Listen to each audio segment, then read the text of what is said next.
आणि आता थेट जाऊयात जालन्यामध्ये सध्या राज ठाकरे त्या ठिकाणी दाखल झालेले आहेत। राज ठाकरे यांचं एक स्वागत केलं जात आहे। भव्य असा हार क्रेनच्या माध्यमातून आणण्यात आलेला आहे आणि राज ठाकरे यांची गाडी सध्या आता जालन्यामध्ये पोहोचलेली आहे। राज ठाकरे हे सध्या मराठवाड्याच्या दौऱ्यावरती आहेत। अनेक जिल्ह्यांमध्ये त्यांचं स्वागत होतंय, काही ठिकाणी त्यांना विरोधही होतोय, आंदोलन त्यांच्या समोर केलं जात आहे।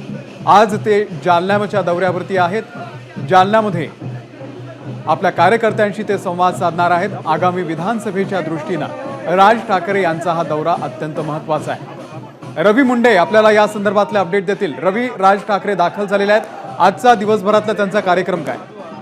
अमोल, आता थोड्याच वेळामध्ये सर्व हॉटेल आहे त्या ठिकाणी नियोजित पदाधिकाऱ्यांसोबतची जी बैठक आहे त्या बैठकीला ते संबोधित करतील। काही प्रमुख पदाधिकाऱ्यांसोबत ते चर्चा देखील करणार आहे।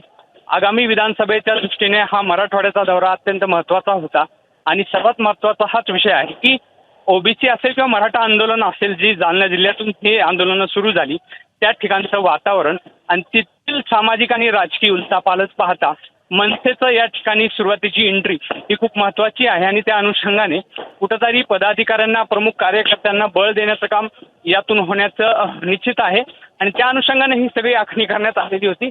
या ठिकाणी मोठ्या जल्लोषामध्ये राज ठाकरे यांचं स्वागत या ठिकाणी होत आहे आणि जेसीपीद्वारे जो हार आणलेला होता त्यावेळी राज ठाकरे यांच्या कार्यकर्त्यांनी भावी मुख्यमंत्री म्हणून देखील या ठिकाणी उल्लेख केलेला आपल्याला पाहायला मिळतंय।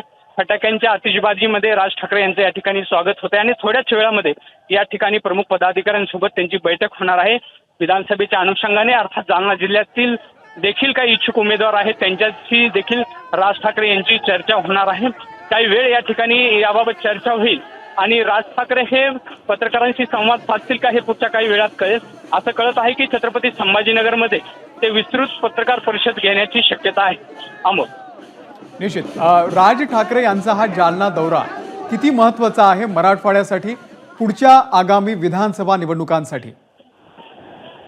अमोल, खरं बघितलं तर ज्या ठिकाणाहून हे आंदोलनं मागच्या काही काळामध्ये झाली त्या ठिकाणानंतर म्हणजे सामाजिक वातावरणाबरोबर राजकीय वातावरण देखील ढवळून निघालं आणि राजकीय आखाडे प्रत्येक पक्षाने वेगवेगळ्या पद्धतीनं बांधलेले होते आणि त्या ठिकाणी ज्या ठिकाणाहून हे आंदोलन झाले त्या ठिकाणी मनसेची एंट्री स्वतःचं कुठंतरी अस्तित्व दाखवण्यासाठीची आहे आणि यापुढची राजकीय आखणी होताना आमची सुद्धा दखल घेतल्या जाऊ शकते, होईल आणि कार्यकर्त्यांना बळ देणं खूप महत्त्वाचं होतं।